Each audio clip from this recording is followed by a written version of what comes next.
In this video, I will show you how to use an Excel spreadsheet to calculate the energy of a H2 molecule, its singlet ground state, its first singlet excited state, and its first triplet excited state. So first, I'll put this H2 molecule inside a box, a 6 by 6 by 6 plus RAB box. RAB is the distance between the two hydrogen nuclei. And these numbers are in the atomic unit. So this means 6 atomic unit of length. 1 atomic unit of length is 0.529 angstroms. So first, let's set the distance between the H2 molecules. We'll just do 1.5 atomic unit lengths between the two hydrogen nuclei. And then we can easily compute the nitrogen-nitrogen repulsion. It's just 1 over the distance. Now we'll put these two nuclei inside the box. The x and y coordinates are both 0, but the z coordinates are negative 1.5 over 2 and positive 1.5 over 2. So if you look at these three numbers, they are the x, y, and z coordinates of nucleus A. Now these three numbers are the nuclear coordinates, the x, y, z coordinates of nucleus B. And over here, this is the dimension of the box. As I mentioned in another video, we're going to just estimate the integrals inside this box rather than integrating everything from negative infinity to positive infinity. So now let's look at the coordinates of the electrons. We're going to randomly sample the position of the electrons. How do we do that? When you use this rand function, it will give you a number between 0 and 1. And then minus 0.5, that will give you a number between negative 0.5 to positive 0.5. And then multiplied by $B, $15. So what is $B, $15? If you look at here, $B, $15, that's the dimension of the box in the x direction. So basically, it will give me a number between negative 3 to positive 3. So this is to ensure this electron is between negative 3 atomic unit to positive 3 atomic unit in the x direction. And similarly, we get the y coordinate of electron 1. Same equation, but this time we're using $C, $15. That's the y dimension right here. Over here, this again is similar as the other two cells, this H3 cell and I3 cell. But over here, this is $D, $15. That will give us a number between negative 3.75 to positive 3.75. All right, so over here we have 3 randomly generated coordinates, x, y, z coordinates for electron 1. We do the same for electron 2, right? $B, $15 is 6. $C, $15 is 6. $D, $15 is 7.5. Again, we are using a larger dimension in the z direction because we're going to put this H2 molecule inside the box along the z-axis. R1A, if you look at R1A, it's going to be just the distance between electron 1 and nucleus A. So we need the coordinates of electron 1 over here, this 3. And we need the 3 coordinates of nucleus A, B$9, C$9, and D$9. Okay, these 3 are the XY coordinates of nucleus A. All right, and we sum up the squares of the difference in x, y, and z dimensions. And then don't forget to take the square root of it. Similarly, we have the distance between electron 1 and nucleus B. We have the distance between electron 2 and nucleus A. So you can see we're looking at the XYZ coordinates of electron 2 here. And this is the distance between electron 2 and nucleus B. All right, K3, L3, and M3 are the coordinates of electron 2. Now B$12, C$12, and D$12 are the coordinates of nucleus B.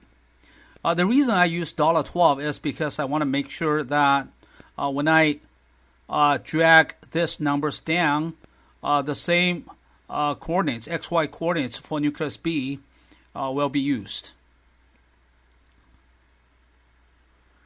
R12, that's the distance between electron 1 and electron 2. We need to use this number to calculate the repulsion between the two electrons. 1 over R12 is the repulsion. So R12 is very important. Square root of K3 minus H3. So K3 right here, that's X1 minus K3 is X2. H3 is X1. So the distance between electron 1 and electron 2 in the X direction. Right? And then we square it. We do the same thing in the Y direction over here. L3 minus I3, that's Y direction. M3 minus J3, that's Z direction. So this equation gives you the distance between electron 1 and electron 2. All right, now let's make the atomic orbital. So we learned in quantum chemistry that the wave function of the electron in the hydrogen atom is very simple. It's e to the power of negative r. So right now, we're going to assume electron 1 is surrounding nucleus A. So it's going to be just e to the power of negative R1A, right? R1A. Over here, phi 1b is e to the power of negative R1b. Phi 2a, so again, over here, we're assuming it's an atom. It consists of one electron, electron 2, one nucleus, nucleus A.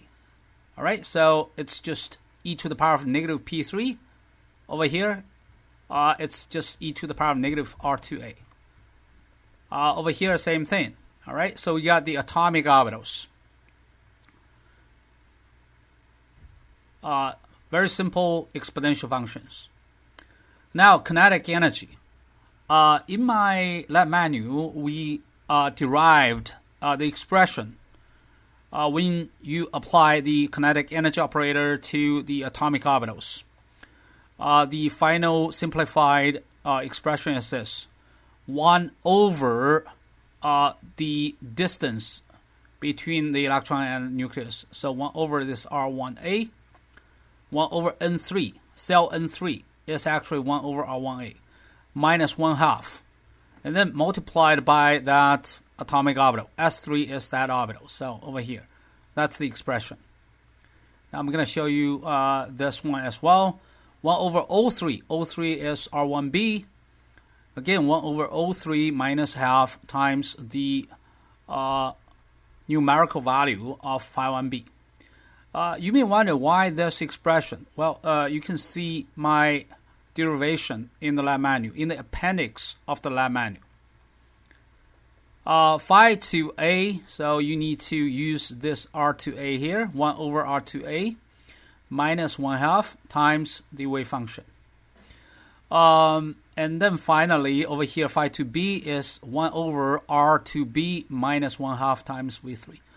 All right, so actually, without doing any derivation, you should realize this negative 1/2 is the total energy of the hydrogen atom.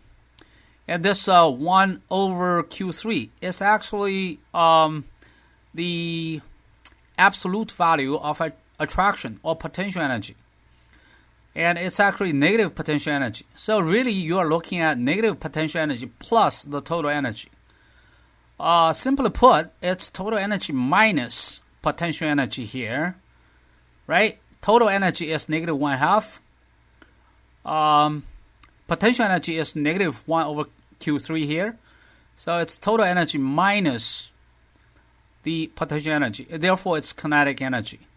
And we are applying this kinetic energy operator to the wave function. So over here, it's simplified to this total energy, which is negative 1/2, minus the potential energy, okay, and then multiplied by this wave function. So that's how we get this expressions without doing too much derivation. Molecular orbitals are linear combinations of atomic orbitals. So if you click this, I'm doing S3 plus T3. All right, so it's just a constructive interference. This is destructive interference, S3 minus T3. So this two, the difference between these two. Phi 2A plus Phi 2B. This is a constructive interference for electron 2. Again, the sum of these two.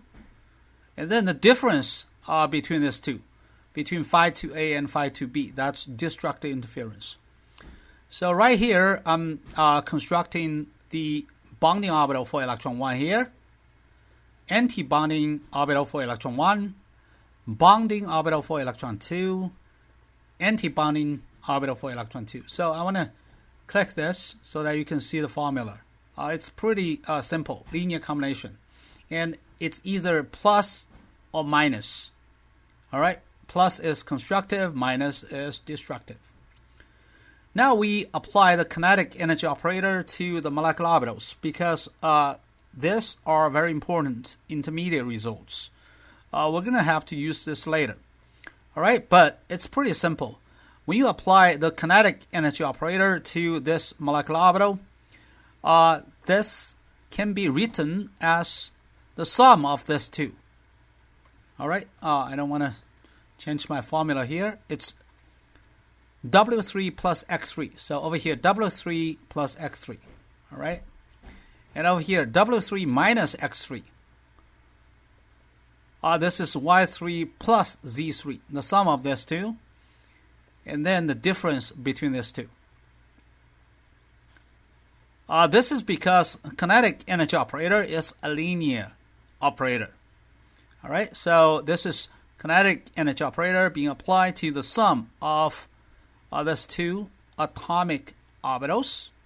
It's equal to the sum of Ke applied to this orbital plus Ke applied to that orbital.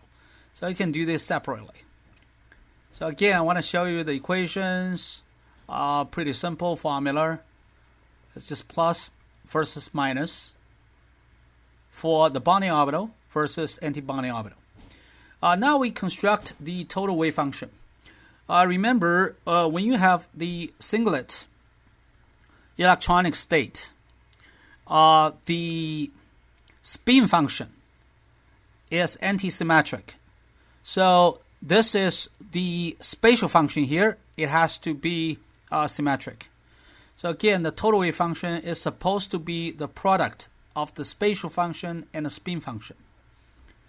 And the total wave function is supposed to be antisymmetric. In this exercise, we ignore the integrals of the spin functions because when you use postulate 4, the spin function will appear on top and bottom, and they are exactly the same.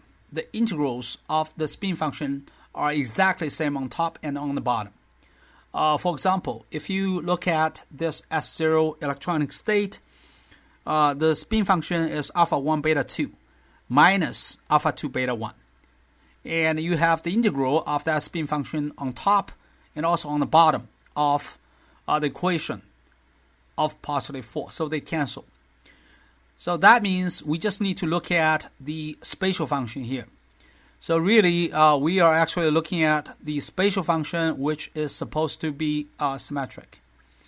I'm using this formula, AA3 times AC3. AA3 is phi 1A plus phi 1B. AC3 is phi 2A plus phi 2B.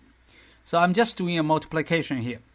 And now if I replace 1 with 2 and 2 with 1, you can see we're not going to change the value of this wave function. That means it's symmetric. All right? Okay, this S1 electronic state looks a little complicated.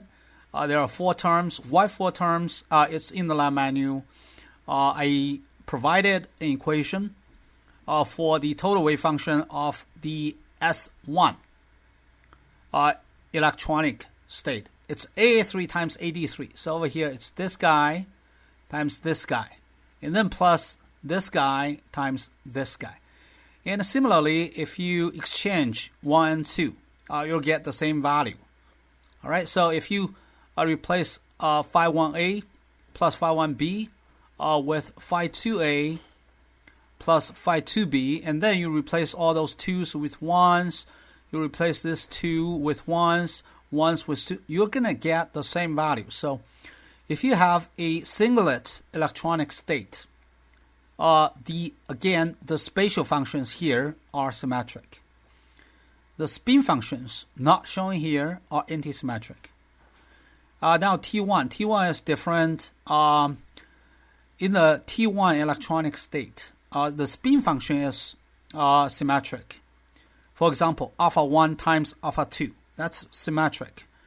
Because if you exchange 1 and 2, alpha 1 times alpha 2 becomes alpha 2 times alpha 1. They are the same thing. So the spin function is symmetric. And now we're just looking at the spatial function here. This is antisymmetric. I'm not going to verify this here. I just want to show you it's AA3 times AD3. So this times this minus this times this. Hopefully I didn't change the formula accidentally. All right, so it's good here. Now electron density. Electron density is simply the wave function squared. So you can see this is AI squared, this is AJ squared, and this is AK squared. So I want to show this formula again so that you can use those formulas properly. Again, this wave function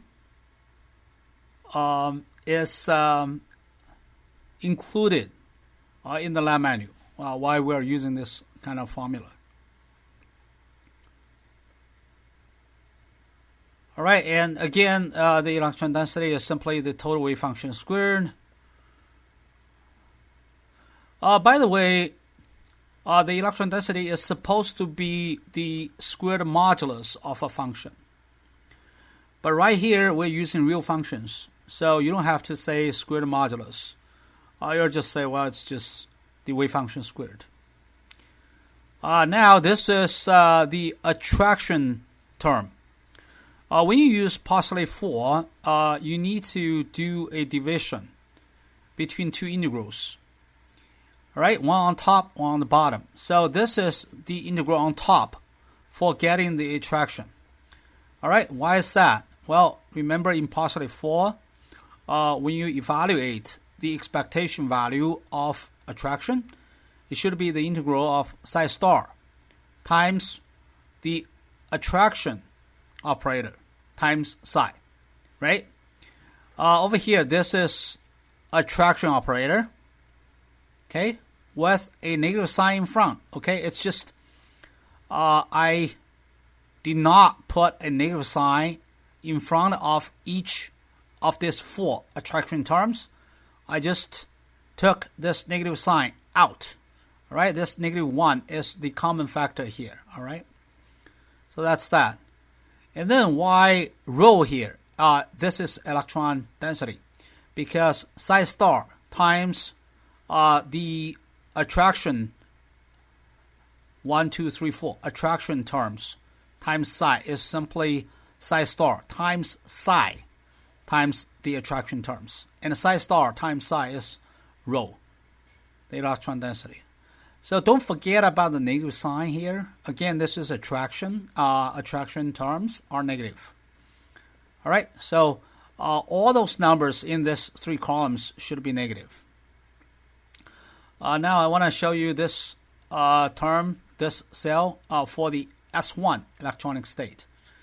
This is negative AM3 over here times 1 over N3 plus 1 over O3, 1 over P3, 1 over Q3.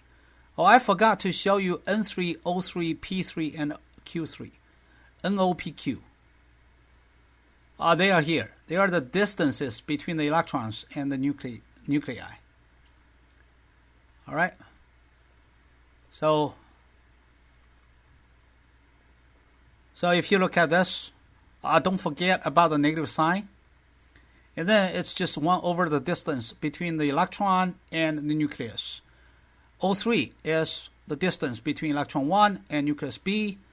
P3 is the distance between electron 2 and nucleus A. Q3 is the distance between electron 2 and nucleus B. All right, so those are negative numbers. Now electron repulsion. This is always positive. I want to show you the formula first. It's rho, electron density. So right here, electron density over R3. Over R3. R3, what's R3? Well, you can see R3 is the distance between the two electrons. Let me show you where R3 is.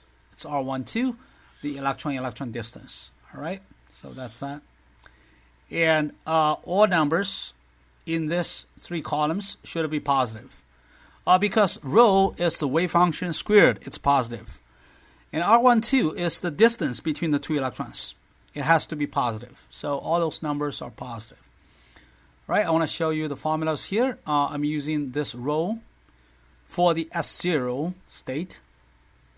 And AM3, that's S1. AN3, that's T1. All right, and again, it's just rho divided by the distance between the 2 electrons. Now I'm going to apply the kinetic energy operator to psi. The formula is given in the lab manual. Over here, I just want to show you it's AE3 times AC3 plus AA3 times AG3. It's a little bit complicated and it's error prone. So I think this quarter, because we do everything remotely, I think I provided this formula here. We're going to use 1, 2, 3, 4, this 4 terms to make this cell AE3 times AC3 plus AA3 times AG3. And S1 is even more complicated. It includes 8 terms. Which 8 terms? 1, 2, 3, 4. 1, 2, 3, 4. These 4 are molecular orbitals. These 4 are the kinetic energy operator being applied to molecular orbitals. For the T1, when you apply KE operator, the kinetic energy operator, to the T1 wave function, again, you need to include 8 different cells here. Fortunately, this T1 here is the same as S1. It's just you need to change 2 plus signs to negative signs. All right, so this is AE383, AA3AH3. You see the same thing here, AE383, AA3AH3. And then this plus sign becomes negative sign in the T1 state. This plus sign becomes negative in the T1 state. All right, so you see this negative sign here, negative sign here. This part is really easy. It's just a multiplication. It's just the wave function multiplied by this term. This term is kinetic energy operator being applied to psi. So let me click this. It's just the wave function. The wave function. Where's the wave function? The wave function is here. This is S0 wave function. Times AU3 over here. This is the numerical value of this term, and this term is the kinetic energy operator being applied to the S0 wave function. All right, so over here, same thing. You need to shift 1 column. Over here, same thing. You just need to shift 1 column. This time you use this cell and this cell. Okay, over here, this is a wave function. And over here, this is kinetic energy operator being applied to the wave function. All right, so it's pretty interesting here. Supposedly, kinetic energy should be positive in classical physics. But in quantum mechanics, it's very often for us to see a very small particle with negative kinetic energy in certain regions. Okay, as long as overall its expectation value of kinetic energy over the entire space is positive. So it's pretty interesting here. In these three columns, you see negative numbers and positive numbers. But overall, it's going to be a positive number. All right, overall. So that means if you sum up this entire column, it's going to be a positive number. If you sum up the entire column of this S1 electronic state, the sum is positive. However, you do see, many negative numbers here. That's fine. That's perfectly fine. In quantum mechanics, there's a concept, tunneling effect. That means a small particle, a microscopic particle, may have negative kinetic energy in certain regions. As long as overall its expectation value of kinetic energy over the entire space is positive. All right? So same here. So now we're done with the first row, and then all you need to do is just, drag the entire first row to all the way down to 40,000 rows. All right, but again, this year we're doing everything remotely, so if you do only 2,500 rows, that's fine with me. Here I want to show you a trick to do 40,000 rows easily. So usually I just put a label here from 1 to 40,000.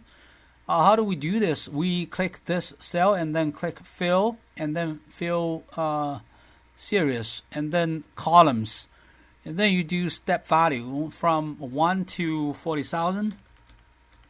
And it's going to be a linear change. We're doing columns. We're going to increase the number by 1 every time. We stop at 40,000, and if you click OK, it goes all the way down to 40,000. So let me show you here. Right? And then what you need to do is this. Over here, you can see this formula is entered. And let's say we don't have the other 39,999 numbers. All you need to do is just click this filled square on the bottom right corner. You're going to fill up the whole 40,000 cells automatically. Because I think Excel has this function.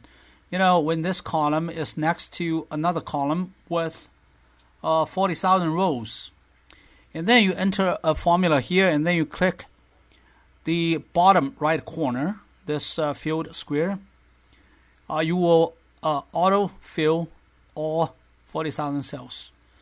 So this is one way to do it. Another way is, of course, you can just select the entire first row and then you drag it down. But I don't usually do that. If you drag it down, you have to drag it down 40,000 rows. It's going to take forever. Well, honestly, it's going to take maybe 1 minute or 2 minutes, but it feels forever. It feels forever. All right, now we're done with the constructing the Excel spreadsheet. Now we're going to sum up the density. So over here, it's the sum of this 40,000 cells, AL3 to AL40,002. AL, I just need to find where AL is. This is AL. Okay, electron density. This is AL. All right. And then I just drag it from left to right. Now I get the sum of the density for S1 state and T1 state. So look at here, AM. This is AN. So basically AL, AM, AN. Let's take a look at this 3 columns. AL, where's AL? AL, AM, AN, the electron density row of the S0, S1, and T1 state. That's why. Okay, so we got the sum here. Now attraction. AO, AP, AQ. All right? So OPQ, let's say AO, AP, AQ. AO, AP, AQ. Again, S0, S1, T1, electronic state. And this is the formula. Electron density multiplied by the 4 attraction terms. Again, because you have 2 electrons, 2 nuclei, therefore you have 4 attraction terms. Right, so sum them up. Make sure you have negative numbers. Repulsion, AR, AS, AT, RST, ARASAT. All right, so they are here. AR, this is AS, this is AT. I want to show you the formula again. The formula just tells you it's just the electron density divided by the distance between the 2 electrons. Because 1 over R12 is the repulsion in atomic unit. Right, so we got that. Kinetic energy. I'm sorry. We should go here first. Kinetic energy. AX. It's got to be AY and AZ, but let's click those. AZ. Kinetic energy. Okay, over here. AX, AY, AZ. AX, AY, AZ. S0, S1, T1. So again, we're trying to get the integral on top when we compute the expectation value of the kinetic energy. And on top, it's supposed to be the integral of psi star multiplied by this term. This term is the kinetic energy operator being applied to psi. But in this Excel spreadsheet, we simplified this operation to a number. So look at this. AI3 times AU3. AU3 is the kinetic energy operator being applied to the wave function. And AI3 is that wave function. AI3 is the wave function. All right, so over here, I think I accidentally changed the formula. AJ3 times AV3, that's for S1. AK3 times AW3, that's for T1. All right, so again, the 3 columns are AX, AY, and AZ. Over here, AX, AY, and AZ. Okay, instead of calculating the integrals, we have been calculating the sums, right? So we simply make approximations that the value of the integral is proportional to the sum when we randomly sample the positions of the 2 electrons. All right? So you may just assume this is proportional to the integral of density. This is proportional to the integral of psi star times attraction times psi. These sums are proportional to the integrals of psi star times repulsion times psi. And these are proportional to the integrals of psi star times another term. And the other term is kinetic energy operator being applied to psi. All right, so we're going to use these sums instead of integrals to estimate the expectation values. Now let's look at this term. B19 over B$18. All right, attraction integral over density integral is replaced with the sum of attraction terms over the sum of density terms. All right, and then you can do this here. Same here. Now repulsion, the sum of repulsion over this density. Okay. B21 over B$18, C21 over C$18, D21 over D$18. So really, I just used this formula here, and then I dragged it from left to right, and then drag it to here. All right, because you have attraction, repulsion, kinetic energy in that order. Now here you have attraction, repulsion, kinetic energy in that order. It's just you need to put this $sign in front of 18 because the denominator is this row 18. Okay. Now potential energy. Potential energy is simply attraction plus repulsion. So I have B22, that's electron nucleus attraction. B23, that's electron repulsion. What about this $C$6? Okay, don't forget over here you have $C$6. That's the nucleus repulsion. Okay, don't forget that. And then you have the potential energies for the S0, S1, and T1 state. Finally, kinetic energy plus potential energy, that's the total energy. All right, so that's how you do it. And then we need to do the average of 25 runs and the standard deviation of 25 runs. So you simply just copy this. I highlighted this, and then let's copy, right-click, copy. And over here, right-click, over here, right-click, and when you paste, choose paste 1, 2, 3. And then click here, paste 1, 2, 3. You can see this number is slightly different from this number. This number is slightly different from this number, because of the stochastic nature of the calculation. Okay, and again, 1, 2, 3. Click this cell, and then right-click, 1, 2, 3. Click the cell, right-click, 1, 2, 3. All right, and then you need to do the attraction. Average. Over here, it's a little tedious. You need to click, control-click the attraction energy of the 5 individual runs. All right, so, and for this lab exercise, you should do 25 runs. So basically, you need to click the 25 attraction terms instead of only 5. But I'm just showing you an example here.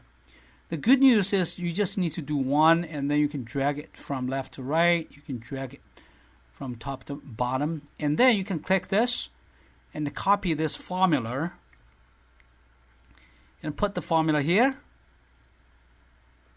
Okay, this is the average, right? Just change it to STDEV. I usually just, do this to save time. Now I get the standard deviation over here. And now if you look at the total energy of the S0 electronic state, it's negative 1.1. The standard deviation is small. The energy of the S1 state is negative 0.42. The standard deviation is also pretty small. Finally, the T1 state has this energy in atomic unit. The standard deviation is pretty small. Now I want to quickly show you how to make graphs.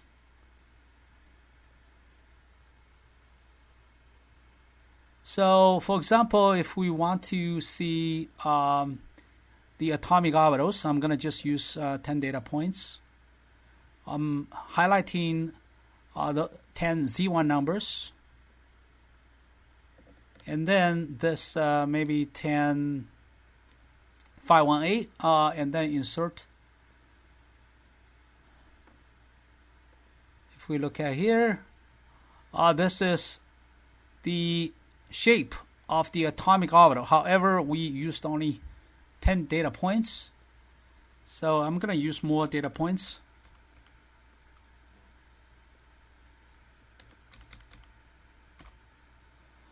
I used 40,000 data points here. So now it's a really nice exponential curve, because this is the atomic orbital. Now I'm going to change this to maybe molecular orbital. This is molecular orbital. AA is the bonding orbital. AB is anti-bonding orbital. So again, select data. We're going to do AA first to see the bonding orbital.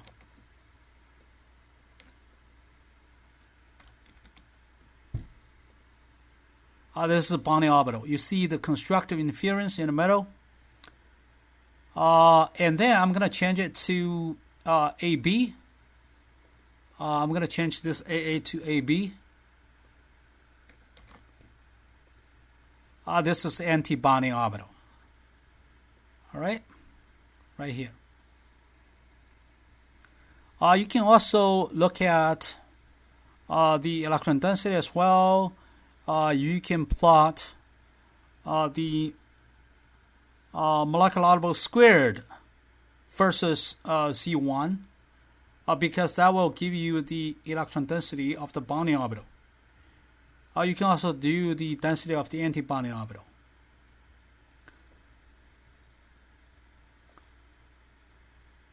So again, in summary, you should be able to get negative attraction, positive repulsion, positive kinetic energy, negative potential energy overall, negative total energy overall. And also, if you look at the excited states, they have higher kinetic energy than the ground states. That means the electrons are moving faster when the H2 molecule is in the excited state. If you look at these two numbers, the electron repulsion, the S1 state has a higher repulsion than the T1 state. You need to look up a very important quantum mechanical term, exchange energy, and use that to explain the difference between this S1 and T1 state. Why in the T1 electronic state, the electron repulsion is smaller than that in the S1 electronic state.